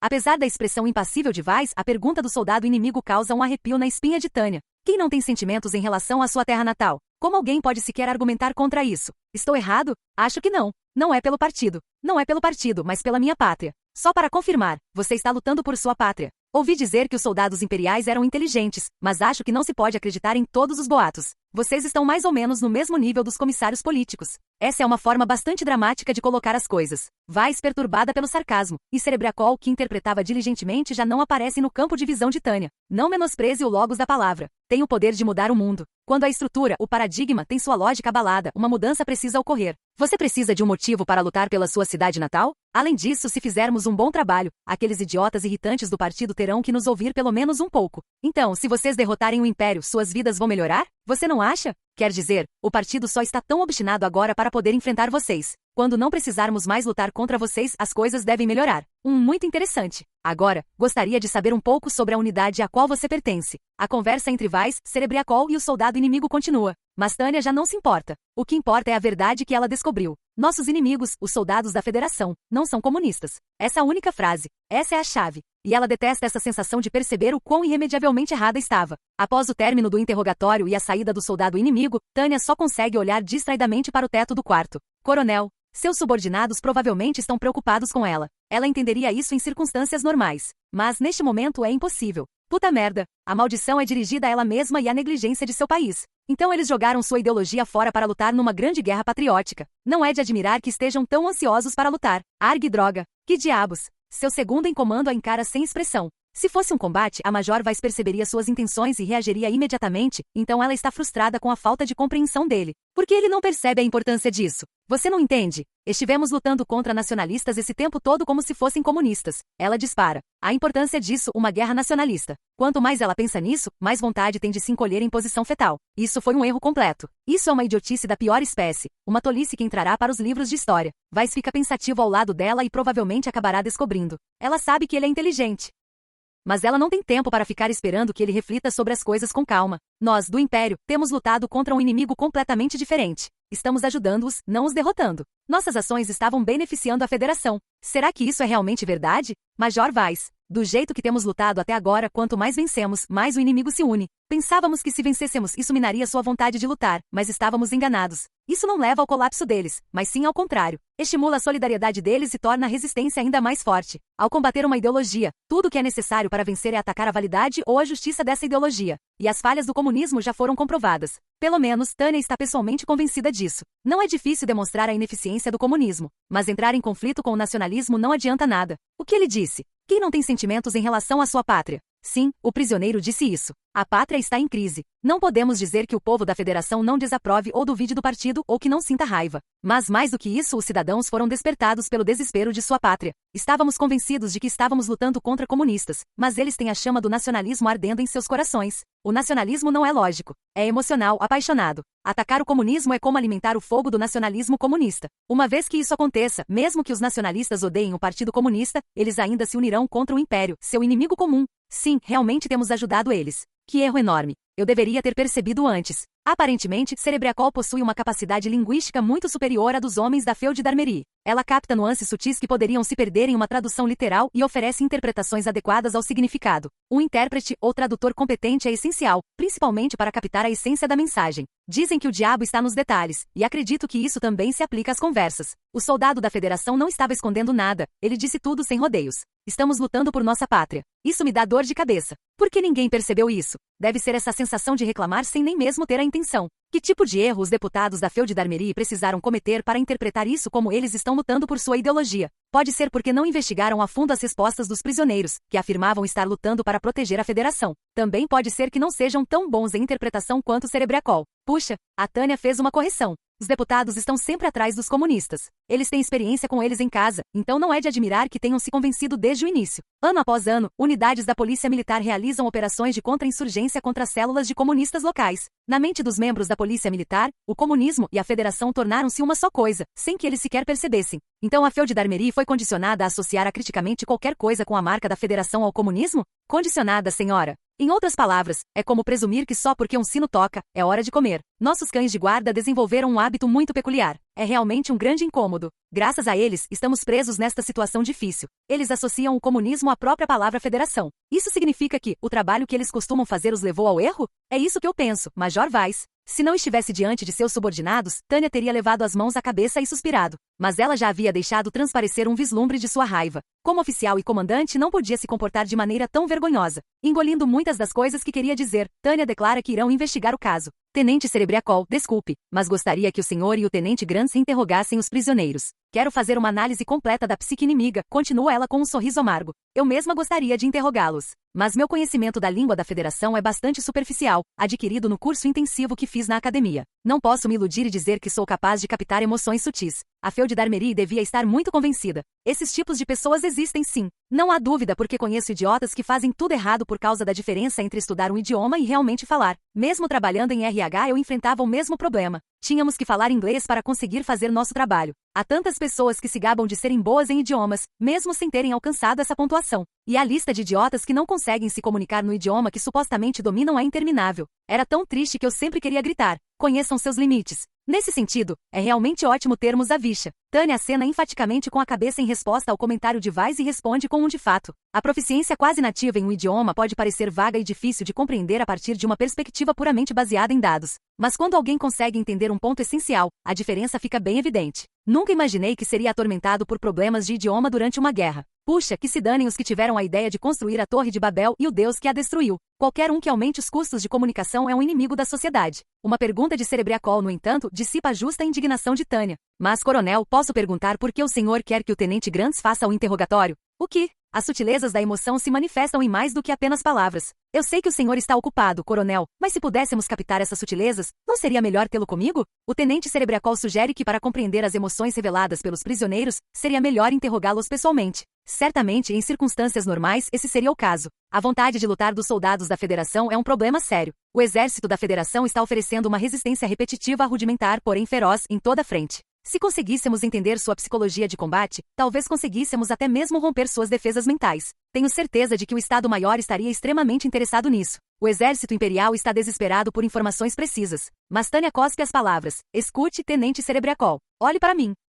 Seus subordinados parecem perplexos. Olhem para mim, pessoal. Quando está prestes a dizer vocês não entenderam, ela percebe que está perdendo tempo. Aparentemente, nenhum deles faz a menor ideia do que ela está querendo dizer. Ela suspira involuntariamente diante da falta de compreensão deles. É claro que ela recrutou os membros do 203º Batalhão de Magos Aéreos com base no fanatismo deles pela guerra, não na empatia ou na consideração. Se ela os escolheu por suas habilidades de combate, não pode ficar chateada com a ignorância deles em relação às sutilezas emocionais. Embora seja irritante. Gente, eu pareço uma criança.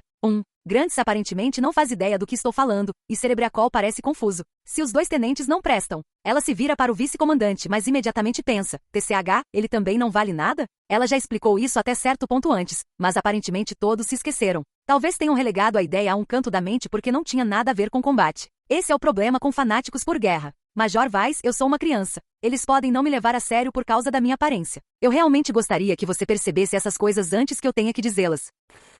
Me desculpe, coronel. Imagem. No mesmo dia, na guarnição do Camp Group Salamander, na sala do comandante. Assim, Tânia se isola no espaço que lhe foi reservado para uso pessoal para refletir. Há café à disposição. O cheiro fora de lugar em um campo de batalha paira levemente no quarto da comandante do Camp Group. A fragrância suave dos grãos de arábica do Coronel Uger, o sabor puro da bebida. Normalmente ela mantém os grãos refrigerados e bebe em pequenos goles para que dure mais. Este café é uma raridade em seu estoque pessoal. Mas só por hoje, ela o está engolindo como se fosse água suja. Ela nem consegue senti-lo. O que ela encara com o rosto pálido são as transcrições dos interrogatórios dos prisioneiros realizados pelos primeiros tenentes Cerebriacol e Grants. Tânia estava de certa forma preparada. Ela já havia adivinhado, em certa medida, a conclusão do relatório quando encomendou a pesquisa. Ainda assim, ela não consegue evitar cerrar os dentes. Subjetivamente temos lutado contra os comunistas. É por isso que temos lutado para quebrar o espírito comunista. E é por isso que estamos fazendo isso até hoje. Mas os soldados da Federação estão lutando por sua pátria em nome do nacionalismo étnico. Sou um completo idiota. É impossível para Tânia se ridicularizar mesmo que queira. Ela é uma idiota de marca maior. Quem é?